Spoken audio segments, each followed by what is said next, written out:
Well, New South Wales Treasurer Matt Keane is asking Western Australia to provide the East Coast with gas at a discounted price. Currently, WA uses 15% of its gas production for itself. It keeps prices in the state well below the national average.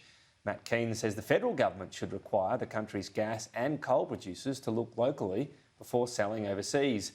Energy prices are soaring internationally. We're linked up to those prices in many cases. According to the WA Premier Mark McGowan, New South Wales doesn't have the terminals nor pipelines to allow it to import gas from WA. Joining me to discuss more on this is former Resources Minister and Nationals MP Keith Pitt. Thanks very much for your time. What do you make?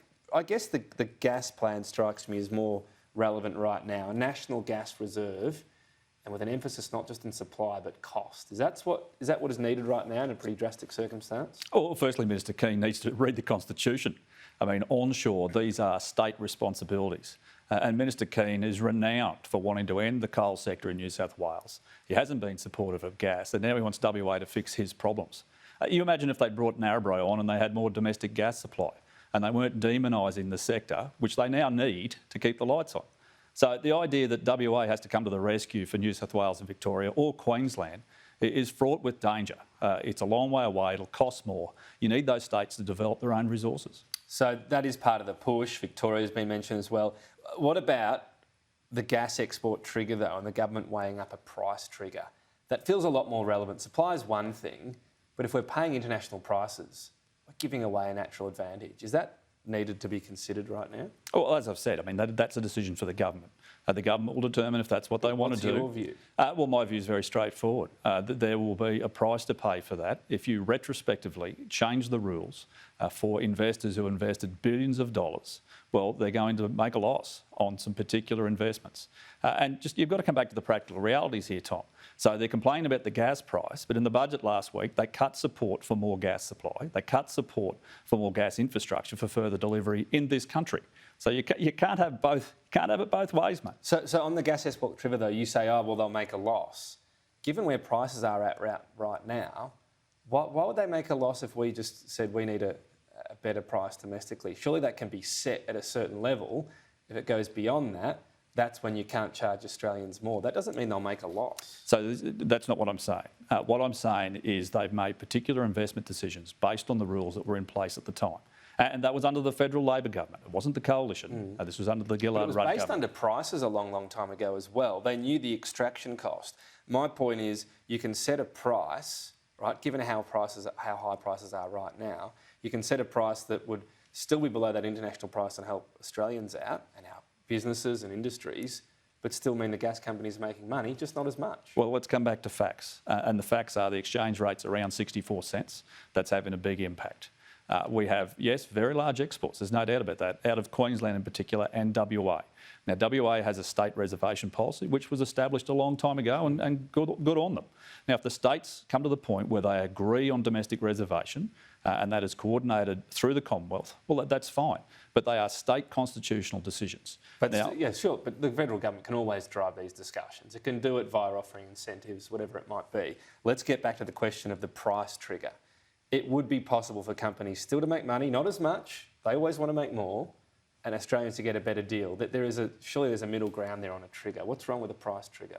Well, as I've said, that's a decision for the government of the day. But what do you think? Well, what I think is it doesn't magically put gas into Victoria. It's 2,000 kilometres from Gladstone to Melbourne. The infrastructure is not there to deliver Victoria's state needs in terms of its entirety. It simply can't be done. You need the states to develop their own product. And there's a push for Victoria to do that onshore. It's a fair enough point around supply. But what about the principle of a price within the gas trigger? Well, are you open to that? Tom, as I've said, they are the government of the day. It is the Labor Party's decision. We outlined exactly what... You have a lot of views on a lot of Labor decisions.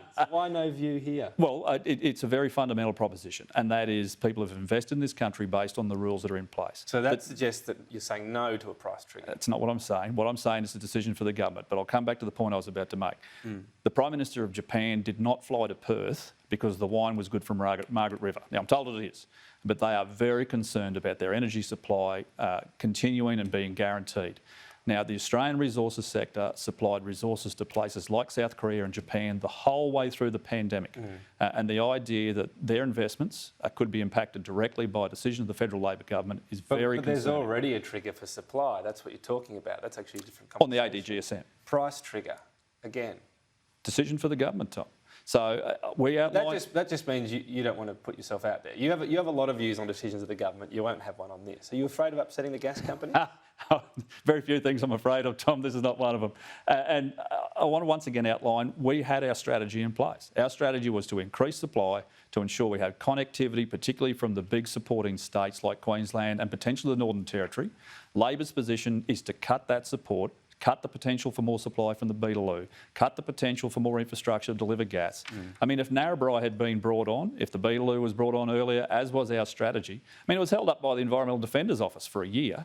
And what has federal Labor done? They have funded them to take on more resource projects to try and get them stopped to the tune of $2.6 million a year. So Labor can't have it both ways. If you want more gas and lower prices, well, you need more gas and lower prices. All right, we might get your view on prices maybe if Labor does or does not go down that path. Non-committal for now, just to note. Let me finally get you on criticism of the budget, because the Treasurer said it was all about taming inflation. There was some criticism within the coalition. Where are you going to help out on cost of living? Is he being vindicated now? We've got rates going up again. More future indication of increase in rates. We can't add to the fire right now, can we? And yet they did. So, Tom, what we've seen from the Treasurer Chalmers is he continually talked down the Australian economy for months and months. And now he wants to whine about inflationary measures. And yet they have built in more costs into the budget last week. In childcare, in paid parental leave, we know NDIS is going up, and we see increases in cost of living, particularly electricity and gas. NDIS was a cost blowout. All they did was agree to fund it. Childcare begins middle of next year as an election pledge. Paid parental leave kicks in very slowly from the middle of next year up to 2026. That's hardly adding to the of-the-day bonfire of inflation, is it? But these are decisions of government. These are the choices that you make. You make a decision about what will be funded and what won't. Now, they clearly cut infrastructure into the regions. They have clearly cut Estimates projects like Urana. There's $4 billion more into the infrastructure investment program in October. Well, if that's the claim from estimates, then that's over 10 years. It's not in the Fords. In the Fords, it reduced by about 2.4, 2.6 billion. Now, they are real projects that were ready to go. Rocky Ring Road, Urana Dam, both this in is Queensland. A net figure. They might have been cut, but other programs added. Well, it's all spin, right? They've certainly poured plenty into Victoria to help Dan Andrews for the election. We've got to leave it there. I'm sure we'll talk again. Keith Pitt, thank you. Great to be with you.